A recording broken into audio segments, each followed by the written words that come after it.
Welcome to the California Gammy channel. This channel is about my journey to financial freedom, where I'm going to tell you a little bit about me, where I'm coming from, where I'm starting, and where I'm going, the good, the bad, and the funny.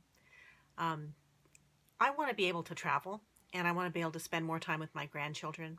I'd like to have a customized Sprinter van and travel the national parks with room for my grandchildren.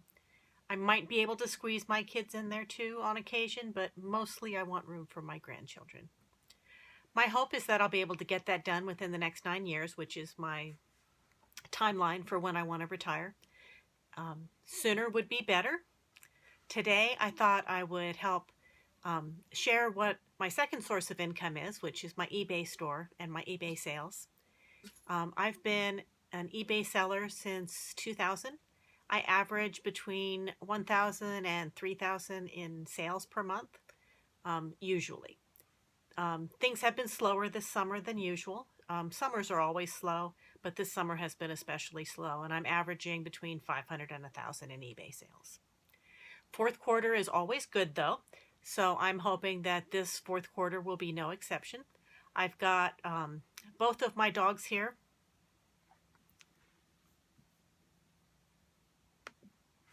And I'd like to introduce them to you. This is Betty. Come on, Betty. Come on, Betty. This is my beautiful border collie, Betty. And she is 5 years old. I adopted her 5 years ago, and she makes me very happy.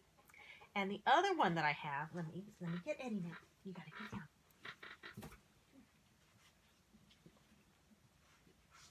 The other little munchkin I have, this is Eddie. He is 12. He's a little toy chihuahua. He was my mother's dog, and I promised her that I would take good care of him. And so I enjoyed keeping that promise. This is my little Eddie. Whenever I'm in the workspace, they're always in here with me. They keep me company. I've got some dog beds set up in the corner. And that's where I am today. I am in my eBay workspace. I've got muscle racks, and I've got tubs filled with inventory. I keep about 2,000 items in here. Right now, I think I'm down about 70 items, so I need to do some listing this week. And I try to keep like items together in the tubs. So I'll keep all the photos in one tub, or at least together. I'll keep magazines stacked up. I've got a bunch of vintage magazines from the 1940s, old photoplays. I inherited those from a relative who used to be a writer for photoplay. And she was a writer for them from the 1930s through the early 1970s. And so she had filing cabinets full of old photos and memorabilia and the magazines. And while they're very cool, they took up so much space. But I just figured that it was better to share them with people that would just love them. And so a lot of my inventory has come from that. I do an alphanumerical system. I have A through Z, and then AA, AB, AC, and so on. Within the tubs, I number everything. So inside the A tub, for example, I would have A1, A2, A3, until the tub is full.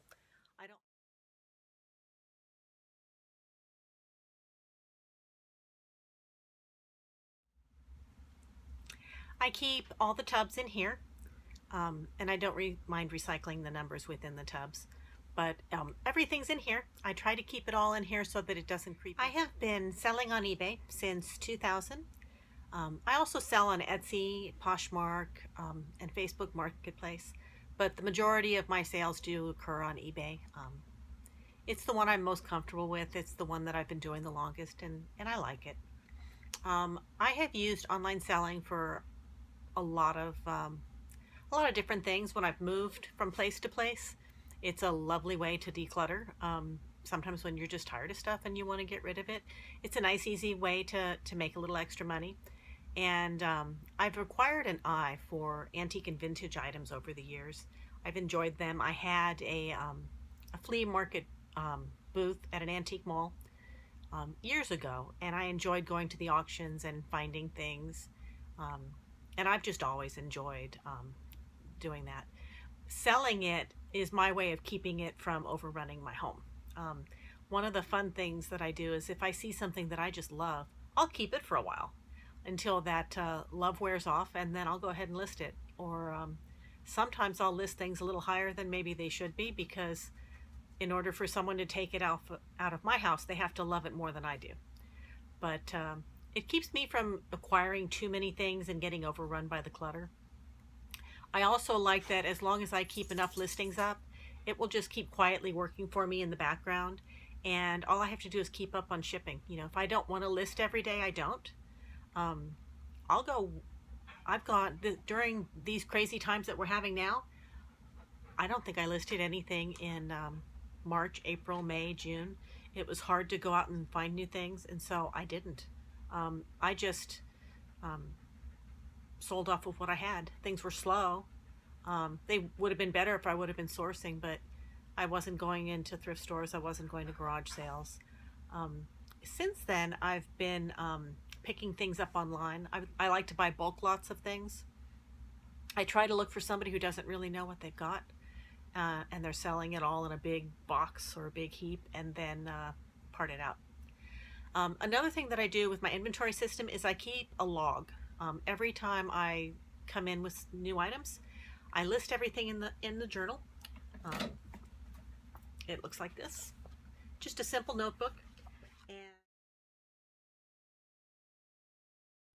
and I'll list when I got it. I'll list the SKU number that I'm going to assign to it, the description, when I bought it, what I paid, where I'm listing it, and then I don't really worry about it. The reason that I do that is because sometimes when I'm bulk listing items, I may copy and paste from another listing, and I could forget to update the SKU. And I won't realize it until I've sold the item and I go to find it and it's not there. So it's nice to have a paper backup. So that's what I do that. I've got the alphanumeric order in the tubs for most of my items. The exception would be things that are too large to put in tubs, like artwork. I have several large art pieces, and I just stack them all on one shelf in one spot. So I don't keep that many of them because they're large. I generally keep like items together like that. All the artwork's in one box. All of my photos are going to be stacked in another box. My vintage magazines will be stacked in another box. Things that are delicate, I will stack all together, but I won't stack them. I'll bubble wrap them so that they're easy to ship when the time comes and they've sold. And I don't try, I try to do things that are very light. Things that are light, I'm going to keep together. Things that are heavy, I'm going to keep together, because I don't want the heavy things jostling in with the lighter things and breaking them. I'll move a tub, I'll pull a tub out to ship things, and that movement could cause breakage. Also, earthquakes are a thing where I live, and so I like having everything in the waterproof tubs. They cushion everything a little bit, especially because I've got my breakables bubble wrapped already. And so if we have a really good jolt, my things aren't going to go flying off the shelf because they're in tubs, and that kind of secures them, because my tubs are as deep as my shelves. And so it would take a lot to knock the tub off. And even then, you're knocking the whole tub off instead of individual items that are going to get crushed. The tub just gives it a little extra protection. I would like to double my inventory so that I can increase my sales. That was my plan for this year, but as most of us know with plans this year, I'm just rolling with what's going on, and hoping that it's over soon, because it really did put a crimp in all of my plans. A lot of my items take a while to sell, and because they're vintage, antique, one-of-a-kind items, if I were selling trendier items that were hot, they would sell faster. But then you also take the risk that your trendy item's not trendy anymore, and then you're stuck with a whole lot of fidget spinners. So I would rather buy things that I actually like, that I think have a little bit better prospects for longevity. The other reason that I like to use tubs, other than earthquakes, is also sometimes things happen when you live in a condo. I'm downstairs. I have upstairs people. Sometimes pipes break. Sometimes roofs leak. And these things have happened before, and so the tubs protect my inventory from those types of losses.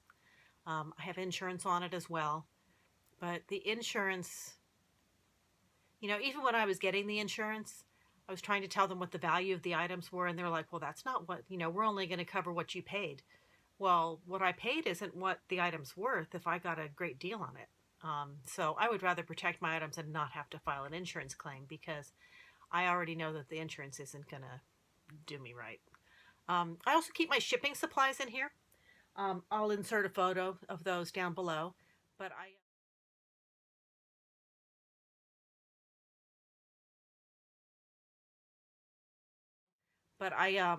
order as much as I can from the post office for my priority mail shipments. Those are free. I also get a $50 quarterly coupon from eBay that I use, and I buy tape and boxes. I usually buy a different set of boxes, different sizes each time, and that way I have a good variety of boxes. Also, for my jewelry that I sell, I buy those little boxes and little bags, and padded flat rate mailers. I always keep those on hand.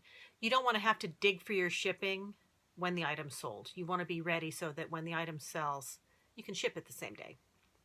Another important thing on my eBay business that I touched on when I was going over my dog walking business is keeping a separate budget. The budget is, I think, the most important thing on any business, keeping track of your numbers.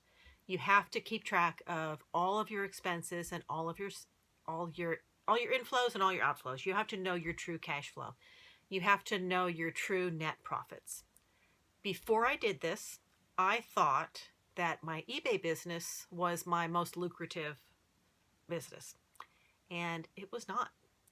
I was lumping all of my business expenses in one group, my dog walking and my eBay, and looking at what I had left in my bank account at the end of the month, which was fine. I was paying my bills, but I had a false impression of what these businesses were truly generating. eBay fees are high, and I wasn't really taking into account the shipping costs, the eBay selling fees, the payment processing fees that PayPal took out when they were doing PayPal managed payments are forced on us now. But when all is said and done, you really have to mark your stuff up to come out ahead with eBay after all the fees. When you take into account the boxes, the tape, you can get a lot of it for free, but you can't get all of it for free. You're still buying shipping supplies. You're still buying some things. You're going to have to buy labels for your shipping. You have to buy ink for your printer, unless you buy a very expensive, thermal laser printer, which is on the list, but I haven't bought one yet. You have to have a computer. You have to have space for all of this stuff. You have to have the tubs and the racks and all of that. Now, I'm not buying that every month, but it's still something that over the last year I've spent a lot of money just on infrastructure. And so you have to keep track of all of that so that you know what your true expenses are on your individual. If you have more than one business, you need to know what each one is doing for you. Anyway, that's all I have for tonight. I hope that this helped somebody. I hope that you got a little bit of insight into another way to make some money. And I look forward to you coming back. If you did enjoy this, please like the video. I'm new. I'm learning. I've got some new equipment coming, so I won't be filming on my iPhone for much longer. I've got some good cameras coming. I've got some lighting coming too. So I promise they will get better. And I'm trying to learn as fast as I can on how to do this stuff. Subscribe so that you'll know when I publish a new video. I'm going to try and do them regularly. And until next time, bye from California Gammy.